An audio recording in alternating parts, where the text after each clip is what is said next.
this group needs to go.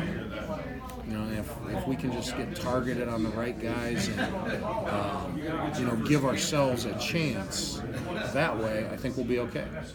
The conversation with Junk was in the spring. Yeah, the spring ago, not this spring, but my first spring here. Yeah, your first spring. I didn't think we'd win 3 games. When did you notice things changing?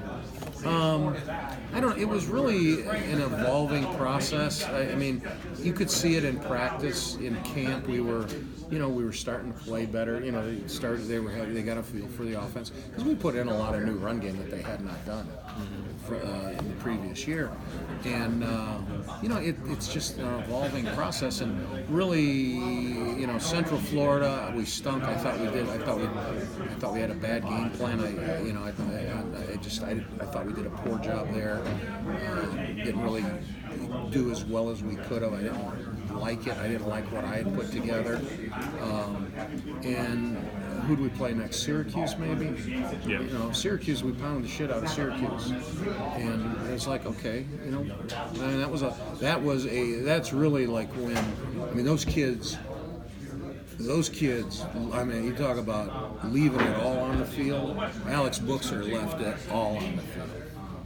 And that's when I was like, you know what, we're making some progress here. And then Notre Dame, we just weren't quite good enough at that stage of the game. And then we started to play better. North Carolina played pretty good. But I don't know, it's just, you can kind of feel it. Usually you hit your stride about the, 4th, 5th game of the year. And we started to turn it on pretty well. So, I don't know if there was a specific time, but it kind of comes in stages. What do you like about this group that you have right now? What I like about them is I think we built a culture in there that started a year ago that they've bought into. About trust, about mental toughness, about pride, about passion, about consistent preparation, about playing with some fucking grit, about sacrifice, and they all bought in. And they put it together. They're the ones, I just guided it. I let them put it together. If you walk by my room, you'll see stole it from John Wood in Pyramid of Success. They put it together. I reserve the top 2 boxes. Protect the quarterback, win the rushing battle. Top one obviously is win. But I think they've totally bought in, and there's no doubt in my mind that that's why we played as well as we did a year ago. So that's what I like about them. They're athletic, but I think they get what I'm trying to sell them on.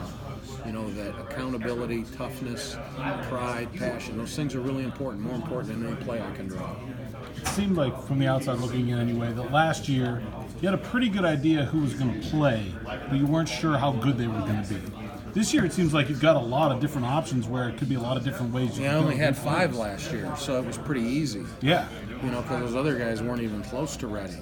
But now, and really we're missing a whole senior class in that room. Nolan's a senior, Chase Brown's a junior college player, but as far as high school players, we're missing a whole class. So they're still relatively young. It's still a young room that way, but I think we have many more options. I think I'll have more depth. I think I'll have, I wasn't comfortable playing anybody but the starting 5 last year. So I think we'll have more guys that will have a chance to play this year. How does that change things for you during training camp? Well, right now it really doesn't. Right now it's, I may move a guy up or down, or, but it doesn't really change anything until really we hit a couple of scrimmages and see what they do when no one's standing out, when there's no coaches standing out there. And then, it's like, okay, can I take Carson Van Lin and move him to right tackle? Because he's kind of a multi-position guy. So things like that.